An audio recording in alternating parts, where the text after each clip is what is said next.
बदलापूर या ठिकाणी वार्तांकन करण्यासाठी पत्रकार मोहिनी जाधव गेल्या असता माजी नगराध्यक्ष वामन म्हात्रे यांनी असभ्य भाषेत अपमान करत धमकी दिली आहे व अवाच्य भाषेत शिवीगाळ करणाऱ्या वामन म्हात्रे यांना तात्काळ अटक करून ठोस कारवाई करण्यात येईल। लोकशाहीचा चौथा आधारस्तंभ म्हणून पत्रकार यांना ओळखलं जातं। या प्रकारच्या घटनेमुळे घटना म्हणजे लोकशाहीची पायमल्ली तसेच आवाज दाबण्याचा प्रयत्न केला जातो।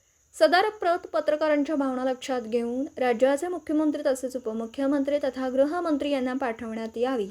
शासनाने या प्रकरणाची गंभीर दखल घेऊन पत्रकार मोहिनी जाधव यांना न्याय मिळवून देण्यात यावा असं निवेदन तालुका मराठी पत्रकार संघाच्या वतीने दिनांक 22 ऑगस्ट रोजी नायब तहसीलदार संतोष कामटेकर यांना निवेदन देण्यात आलं। यावेळी मराठी पत्रकार संघाचे जिल्हा संघटक प्रताप देशमुख, तालुका अध्यक्ष सिद्धार्थ चंदते, शेख अजगर हुसेन साहब, दिनेश शर्मा, अतिक अहमद, साहेबराव होसरे, शेख जब्बार, शेख शमशुद्दीन यासह आदी पत्रकार बांधव उपस्थित होते।